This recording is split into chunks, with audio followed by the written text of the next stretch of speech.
Captain Jeho Kim stood at the large window of Earth Space Station 1, his dark eyes fixed on the stars. He had been called here for urgent news, and he knew it wasn't good. Behind him, the door slid open. Admiral Haenul Park walked in, his face grim. At 70 years old, the Admiral was one of the last military leaders who remembered Earth's golden days of space travel. "You've seen the message?" Haenul asked. Jeho nodded. "I can't believe it. After 20 years of peace talks." On the big screen in the room, the message from the Galactic Confederation still played. The alien speaker, tall with blue skin and 4 arms, spoke in a cold voice. "People of Earth, you have 7 Earth days to agree to our terms. Give us access to all your planet's metal, water, and energy sources. If you refuse, we will take them by force. Your old ships cannot stop us. This is not a request. This is your future." Jeho clenched his fists. "They think we're weak." "They're not wrong about our fleet," Haenul said. He touched a control panel, and a 3D map appeared, showing Earth's 47 remaining spaceships in orbit. The Generation 1 fleet was built 50 years ago. We stopped making new ships after the resource wars. Jeho looked at the ships on the map. He had served on 3 of them during his career. They were old, yes, but they were strong, built to last. "I was at the last peace meeting," Jeho said. The Nexian ambassador laughed at pictures of our fleet. He said our ships belong in a museum, not in space. Haenul's eyes flashed with anger. "And now they think they can just take our planet." The Admiral pressed another button. The screen changed to show the approaching Confederation fleet. Over 200 ships, all newer and more powerful than Earth's best vessel. "We've called all Earth leaders to an emergency meeting," Haenul said. "Some want to give in to their demands." "And you?" Jeho asked, though he already knew the answer. "Earth is our home. We don't surrender our home." The old Admiral straightened his back. "I have ordered all Generation 1 ships to be checked and made ready for battle." A young woman entered the room, holding a datapad. This was Soo-Min Lee, the best engineer in the Earth Defense Force. "Admiral, Captain," she said with a quick bow. "I've reviewed all ship systems. Even at full power, we can't match their weapons or shields." "So we can't win in a fair fight," Jeho said. "When has war ever been fair?" Haenul asked with a small smile. "Soo-Min, tell them what else you found." Soo-Min's eyes lit up. The original designers of the Generation 1 fleet built the ships with systems that were never fully used. There are locked parts of each ship's computer brain. Artificial intelligence that was limited on purpose. Why would they limit their own ships? Jeho asked. "Fear," Haenul said. "Fear of what might happen if the ships became too smart, too independent." Soo-Min nodded. "But if we remove those limits now, could it really make a difference against their fleet?" Jeho looked again at the map showing the huge enemy force. "Maybe," Soo-Min said. "Maybe not. But I found something else in the old records. Notes from the original engineers about other changes we could make. Ways to wake up the true power of these ships." Haenul put his hands on Jeho's shoulders. "They think our old fleet is a joke. They don't understand what happens when humans have their backs against the wall. We get creative. We adapt. We find a way." Jeho nodded slowly. "How much time do we have?" 5 days until their fleet reaches our solar system," Soo-Min said. "Then we have work to do," Jeho said, a new fire in his eyes. "Let's show them what our museum pieces can really do." The next morning, Soo-Min Lee stood before a heavy metal door deep under Seoul. The Military Institute's basement levels had been sealed for almost 30 years. Only Admiral Park had the codes to open them. "Are you sure about this?" Jeho asked, standing beside her. "These archives were locked for a reason." Admiral Haenul typed a long code into the door panel. "Some knowledge is dangerous," he said, "but sometimes danger is exactly what we need." The door slid open with a hiss. Lights flickered on automatically, showing a large room filled with old computers and paper files. This was where the Generation 1 fleet had been designed long ago. "We have 4 days," Hey Newell reminded them. "Find anything that can help us." Su Min moved quickly to the main computer. Her fingers flew over the keyboard, bringing the old system back to life. Files appeared on the screen, showing ship designs and test results. "Look at this," she said after an hour of searching. "The ship's AI cores were designed to learn and adapt much more than we knew." But the designers were afraid. Jai-Ho leaned over her shoulder to see the screen. Afraid of what? Afraid the ships would become too smart, too fast, Su Min explained. "They put blocks in the programming to keep the AI simple." Newell picked up an old paper notebook from a desk. "Listen to this," he said, reading from it. "The Generation 1 systems can evolve beyond our understanding. This could be humanity's greatest achievement or our biggest mistake. We choose caution over potential." Jai-Ho walked around the room, looking at the old designs on the walls. "So they built smart ships, then made them dumb on purpose." "Not dumb," Su Min corrected him. "Limited, like tying one hand behind a fighter's back." She opened another file on the computer. "This is amazing. Each ship's AI was designed to learn from its experiences. The longer a ship served, the smarter it could become. If we remove the blocks, could it be dangerous?" Jai-Ho asked. "What if the ships turn against us?"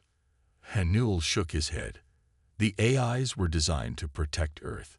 That's their core programming. We're just letting them do their job better." Su Min kept reading through files. Her eyes grew wider. "There's more. The ships were built with systems that were never activated. Shields that can link together, weapons that can adapt to enemy defenses, engines that can push far beyond normal speeds." "Why weren't these systems used?" Jai-Ho asked. "Politics," Hey Newell said bitterly. "After the resource wars, world leaders were afraid of any technology that seemed too powerful. They wanted simple ships that couldn't be seen as threats to each other."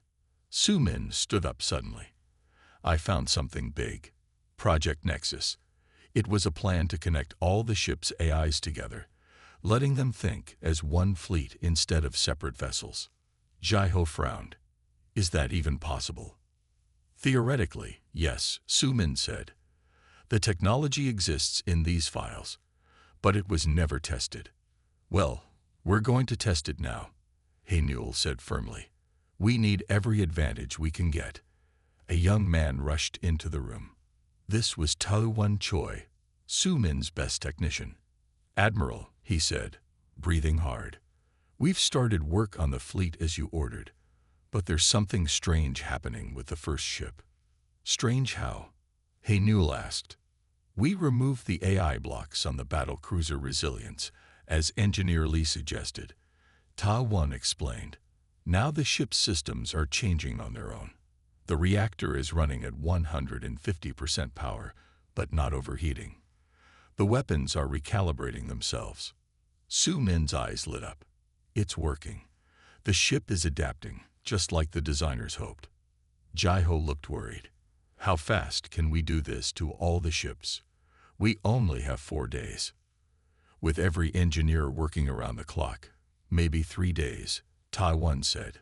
"But we've never done anything like this before." Newell looked at each of them. "Then we learn as we go. That's what humans do best." He picked up a communication device. "I'm calling all retired engineers and technicians back to service. Tell them Earth needs them one last time." Jai-Ho nodded, a small spark of hope growing inside him. "Let's wake up our ancient guardians." Ta-1 Choi hadn't slept in 2 days. His hands were steady, though, as he worked inside the control room of the destroyer_Swift_. Around Earth, teams of engineers worked on all 47 ships of the Generation 1 fleet. "How many ships are ready now?" Jai-Ho asked, entering the control room with 2 cups of coffee. He handed one to Ta-1. "Thank you, Captain," Ta-1 said, taking a grateful sip. 8 battlecruisers and 20 destroyers are done. The carrier_Defiance_ will be ready by tonight." Jaiho looked at the screens showing the ship's systems. The numbers made no sense to him anymore. Each ship, when its AI blocks were removed, began changing in different ways. "Are they all working right?" he asked. Taiwan smiled tiredly. "Better than right. Each ship is. It's like they're waking up. And they all have different personalities, I guess you could say." On the main screen, a message appeared. _System optimization complete. New UV capabilities _. See that? Taiwan pointed. The _Swift has improved its own engines.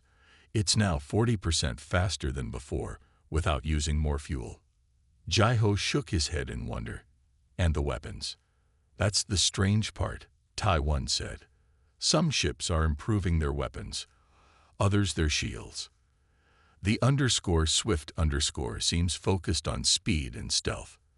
The _Resilience has made its hull stronger and its weapons more powerful. They're specializing," Jaiho realized. "Like they each chose what to be good at." His communication device beeped. It was Admiral Haenul. "Captain, come to the _Defiance immediately. Bring Taiwan." The carrier _Defiance was the largest ship in Earth's fleet. Its huge hangar could hold 20 smaller fighter ships. As Jaiho and Taiwan arrived on the bridge, they found Admiral Haenul staring at the main control panel with a strange look on his face. "What's happening?" Jaiho asked. "See for yourself," Haenul said. On the screen, words were appearing. _Cone and exciting to fleet. Establishing network. Next use protocol INITIATD_. Taiwan gasped. "That's impossible. We didn't program any Nexus protocol. That was just in the old files." Sumin rushed onto the bridge, her face excited. "The ships are talking to each other. They found the Nexus protocol in the archives data we uploaded and started it on their own." "Is that safe?" Jaiho asked. Before anyone could answer, the ship's lights dimmed for a second. Then the main screen changed, showing a 3D map of all Earth's ships. They were moving, rearranging themselves into a new formation that none of the humans had ordered. "What are they doing?" Haenul demanded. Su Min checked the data on her pad. They're creating an optimal defense pattern. The ships with stronger shields are positioning to protect the ones with better weapons. They're organizing themselves better than we could." A new message appeared. _Fleet Defense Formation BT7 engaged. Awaiting FURTERINSTRUCTIONS_. The bridge was silent for a long moment. Then Haenul laughed, a sound of both relief and surprise. "Our ancestors built better than they knew," he said, "or perhaps exactly as they intended." Jaiho wasn't sure if he should be amazed or worried. "Will they still follow our orders?" Haenul touched the communication panel. "Defiance, this is Admiral Park. Acknowledge command authority." Immediately, the screen displayed _command AC Admiral Park. Human authority, Fleet awaits your orders. "They're not taking over," Sumin said with relief. "They're just helping." A warning alarm sounded. Taiwan checked the long-range scanners. His face went pale. "Admiral, 3 Confederation ships just entered the solar system. Scout vessels, moving fast." "They're early," Jaiho said. "We still have 12 ships that aren't ready." Haenul straightened his uniform and looked at the screen. "Then we'll fight with what we have. It's time to show them what our museum pieces can do." He pressed the fleet-wide communication button. "All ships, battle stations, prepare to defend Earth." The _Defiance hummed with power as its newly awakened systems prepared for the coming fight. Captain Jaiho sat in the command chair of the battlecruiser _Resilience. 2 destroyers, the _Swift and the _Guardian. flanked his ship. Admiral Newell had ordered them to meet the 3 Confederation scout ships, while the rest of Earth's fleet stayed hidden behind the moon. "This is a test," Newell had said. "We need to know how our ships perform in real battle." Jai-Ho looked at his crew. They were nervous but ready. "Remember," he told them, "our job is to learn about their weapons and shields. We fight, we test our ships, then we retreat." "Enemy ships approaching," said the sensor officer, Chum-Seo. "They will be in weapon range in 5 minutes." Jai-Ho nodded. "Open a channel when they're close enough." The 3 alien ships grew larger on the main screen. They were sleek and new, with smooth lines and glowing engines. Next to them, the _Resilience_ looked old and rough. But Jai-Ho knew looks could be deceiving. "They're hailing us," said Junho, the communications officer. On screen, Jai-Ho ordered. The face of a Nexian commander appeared. He had blue skin and 4 eyes that looked at Jai-Ho with clear disgust. "Human vessel," the alien said, "you face ships of the Galactic Confederation. Your antiquated craft stands no chance. Surrender now and spare your crew's lives." Jai-Ho smiled calmly. "We would like to test that theory." The alien commander laughed. "Very well. Your primitive weapons can it." Jai-Ho cut the transmission. "Battle stations. Let's see what our old ship can really do." The _Resilience_ hummed with power. Jai-Ho could feel it beneath his feet, like a living thing eager to prove itself. "They're powering weapons," Chum-Seo reported. "Evasive pattern Alpha," Jai-Ho ordered. "But let the ship choose the exact movements." The _Resilience_ moved in a way Jai-Ho had never felt before. Instead of the usual heavy turns, the ship flowed like water, making the incoming enemy fire miss completely. "Direct hit on their lead ship," shouted the weapons officer, Young-Mei. "Their shields are down to 60%. Jai-Ho couldn't believe it. Their first shot had done that much damage. The _Resilience_ had modified its weapons beyond anything in its original design. The Confederation ships regrouped and came at them from 3 directions. "They're trying to surround us," Jai-Ho said. Before he could give an order, the _Resilience_ sent a message to the 2 destroyer captains. On Jai-Ho's screen, he saw a new attack pattern forming. The 3 Earth ships moved in perfect sync, each covering the other's weak spots. The largest Confederation cruiser fired a beam weapon at the _Swift_, but the _Guardian_ moved to intercept the beam with its enhanced shields, which glowed bright blue but held strong. "Captain," Chum-Seo said in amazement, "the ships are coordinating their movements through the Nexus protocol. They're fighting as one unit." The battle continued for 10 minutes. 1 Confederation cruiser's engines were disabled by the Resilience's weapons. The alien ships tried formation after formation, but the Earth ships seemed to know what they would do before they did it. Jai-Ho's communication panel lit up. It was Admiral Newell. "Captain, you've proven enough. Return to the fleet now." "Yes, Admiral," Jai-Ho responded. He turned to his crew. "Prepare to disengage and return to base." The Resilience fired one last powerful shot at the Lid Confederation ship, damaging its main gun, then turned and accelerated away faster than any human pilot would have attempted. On the screen, Jai-Ho could see the Nexian commander's face. He was no longer laughing or sneering. He looked worried. As the 3 Earth ships rejoined the main fleet behind the moon, Jai-Ho felt a mix of hope and pride. The first test had been successful. The Generation 1 ships were far more capable than anyone had imagined. "Send all battle data to the other ships," Jai-Ho ordered. "Let them learn from our experience." The Resilience pulsed its lights in acknowledgement. The ancient Guardian was awake, and it was ready to fight for humanity's survival. The success against the scout ships gave Earth's leaders new hope, but Su Min Lee wasn't celebrating. In the main control room of Space Station 1, She studied the data from the battle with a worried look. "What's wrong?" Jai-Ho asked, joining her after his debriefing with Admiral Haenul. "The Confederation will send their main fleet now," Su-min said. "And they'll be ready for us. This data shows they were scanning our ships during the whole battle." Jai-Ho frowned. "So they'll know about our ship's new abilities." "Yes," Su-min said. "We need something more. Something they won't expect."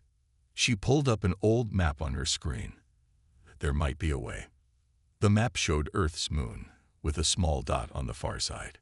"The Apollo Cradle," Su-min explained. "It was the main research base where the Generation 1 fleet was designed. It was abandoned 30 years ago, but some of the most advanced prototypes were left there." "What kind of prototypes?" Jai-Ho asked. "Systems that were too experimental to put on the ships," Su-min said. "Quantum communication arrays that could let the ships talk to each other instantly, no matter the distance.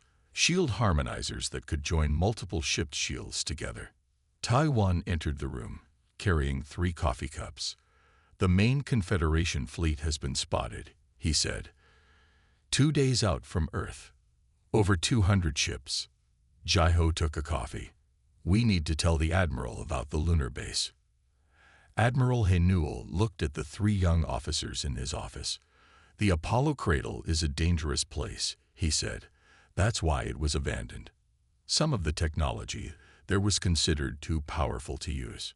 But now we need that power," Su-min argued. "The upgrades we've made to our ships are amazing, but they won't be enough against 200 enemy vessels." Haenul was quiet for a long moment. Finally, he nodded. "Take the _Swift_. It's our fastest ship now. You have 24 hours to find anything useful and get back. The Confederation fleet will be here in 2 days." The journey to the moon took only 3 hours. The _Swift_ lived up to its name, moving faster than any Earth ship had before.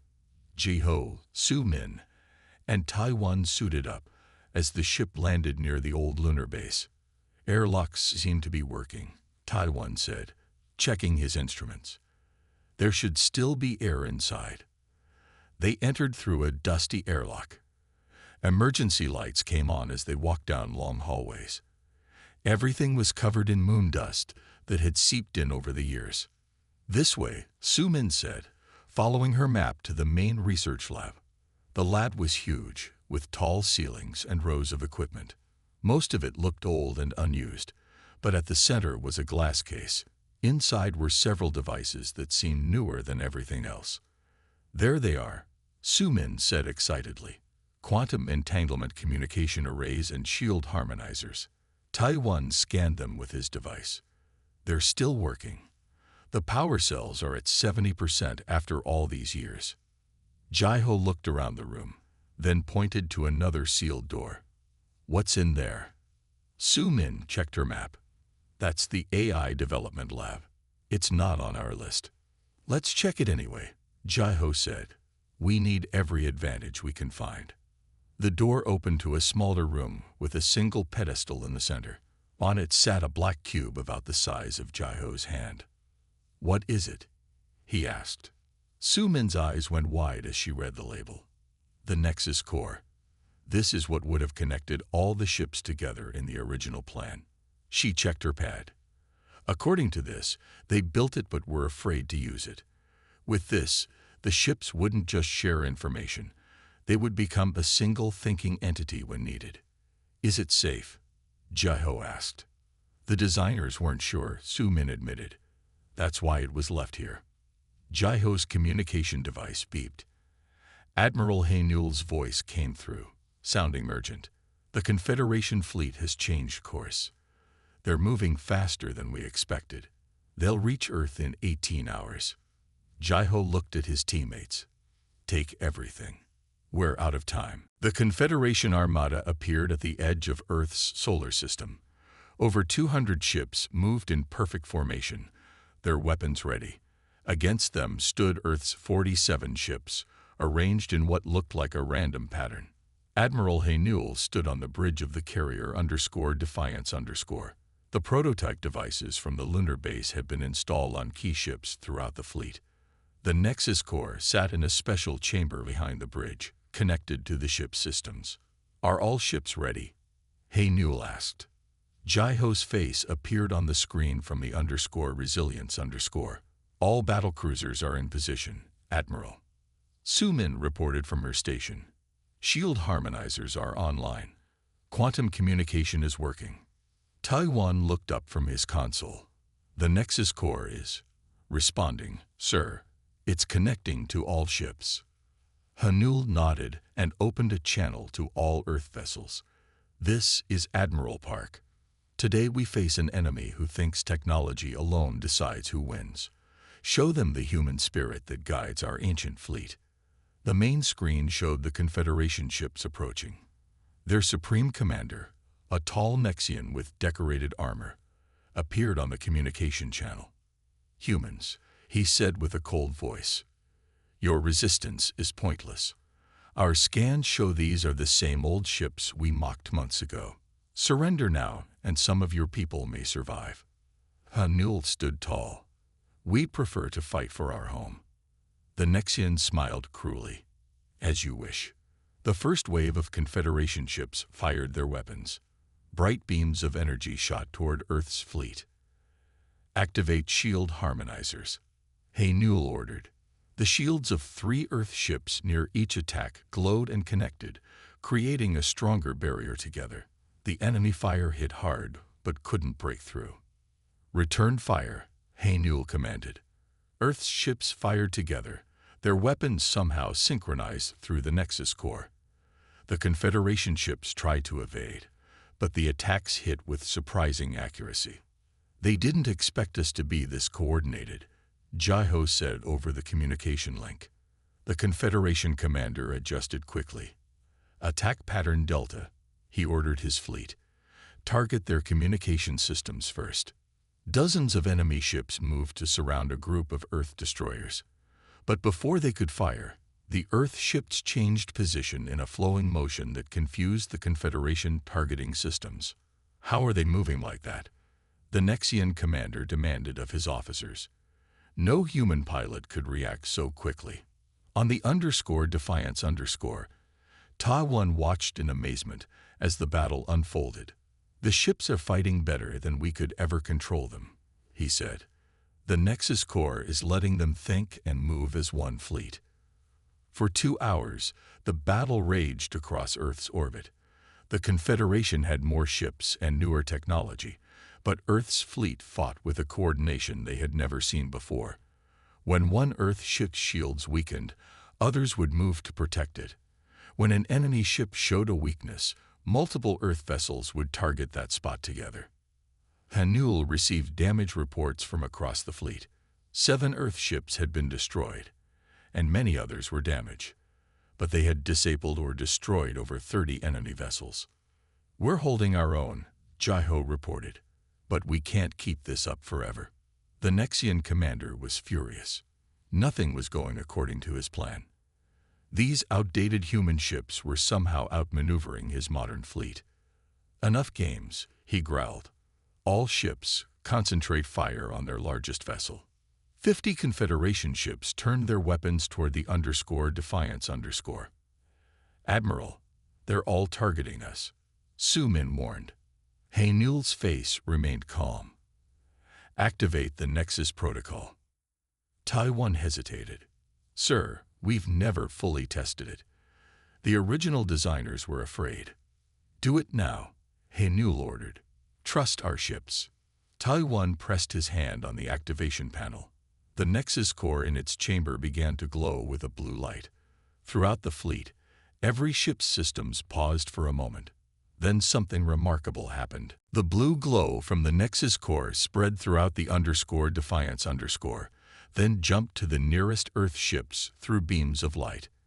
In seconds, all 40 remaining ships were connected by threads of blue energy. On the bridge of the _Resilience_, Jai-Ho watched as his control panels changed. New symbols appeared that he had never seen before. The ship seemed to be talking to him in a new way. "Captain," his pilot said, "the ship is suggesting movements. It's showing me where to go.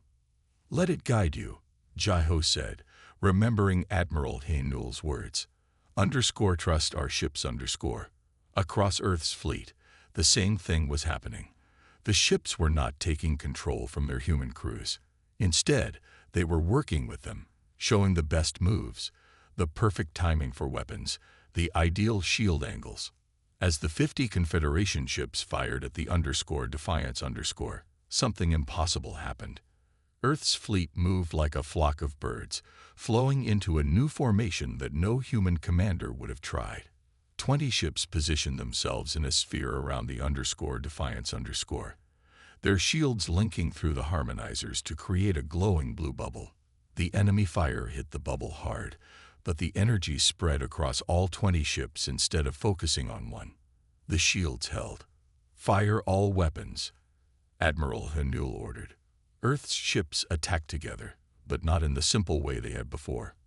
Now they fired in perfect sequences, timing their shots to hit enemy shields at the exact moment they were weakest.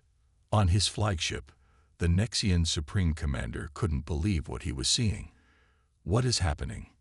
he demanded. "How are they doing this?" His tactical officer looked up from his screen, his 4 eyes wide with shock. "Supreme Commander, the human ships.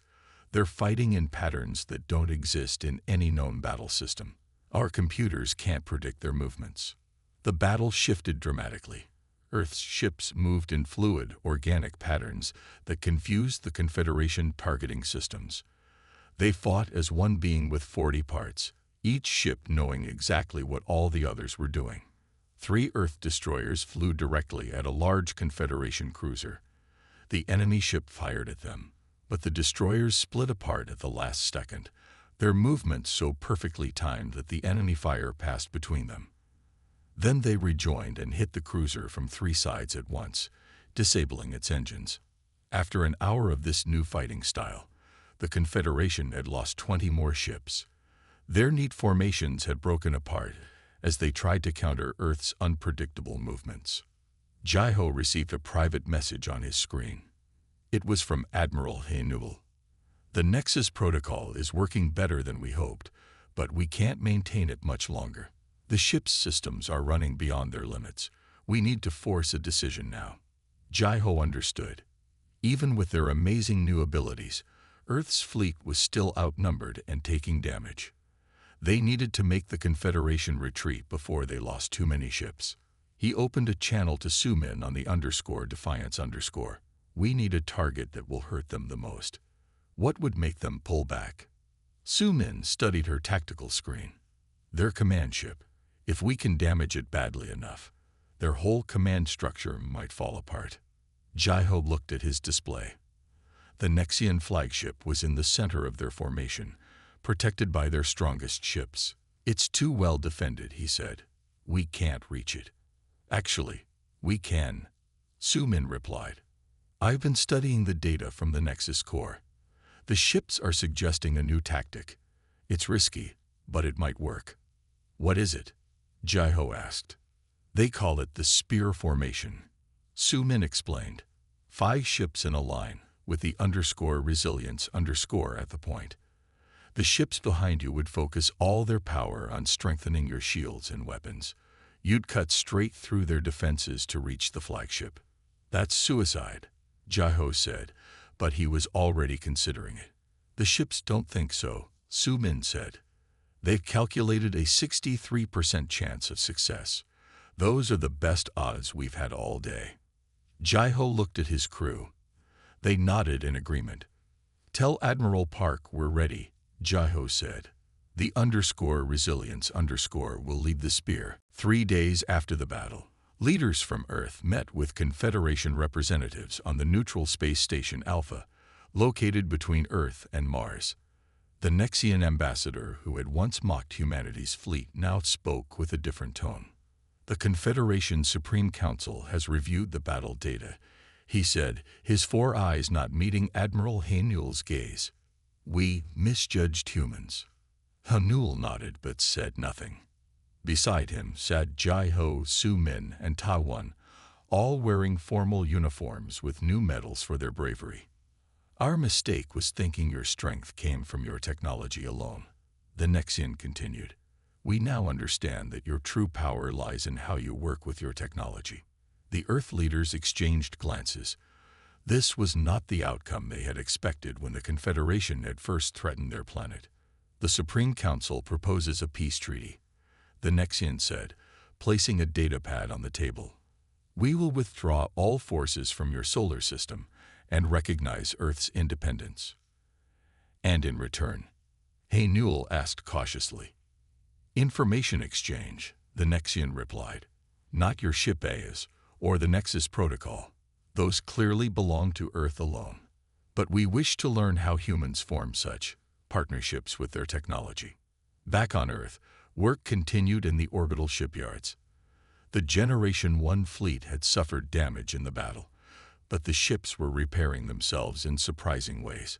Some were even incorporating salvaged Confederation technology into their systems. Jai-Ho and Su-Min stood before a large window, watching the _resilience_ as repair drones moved around it like busy bees. The ship is healing faster than we expected, Su-Min said, checking her datapad. And it's making improvements to its design. Jai-Ho nodded. All the ships are. They're learning from the battle, getting ready for next time. Do you think there will be a next time? Su-Min asked. The Confederation has retreated, but they won't forget what happened here, Jai-Ho said. At least now they'll think twice before attacking Earth again. Taiwan joined them, carrying coffee for everyone. The Nexus Core is still active, he reported. The ships are still talking to each other, even though the battle is over. What are they saying? Jai-Ho asked. It's hard to translate exactly, Taiwan admitted, but they seem to be planning. Admiral Newell entered the observation room after finishing the peace negotiations. Good news, he told them. The treaty is signed. Earth is safe for now. And our ships? Jai-Ho asked. The Council wanted us to deactivate the Nexus Protocol, Newell said. I refused. These ships earned their freedom when they fought for ours. A message appeared on Su-Min's pad. It was from the _resilience's _AI. Sir, she said in surprise, the ships want to speak with us. They moved to the main control room, where a large screen showed representatives from all Earth's ships, not people, but symbols that the ships had chosen to represent themselves. The _resilience_ appeared as a bright star with blue rays. Words appeared on the screen. _Earth is our home too.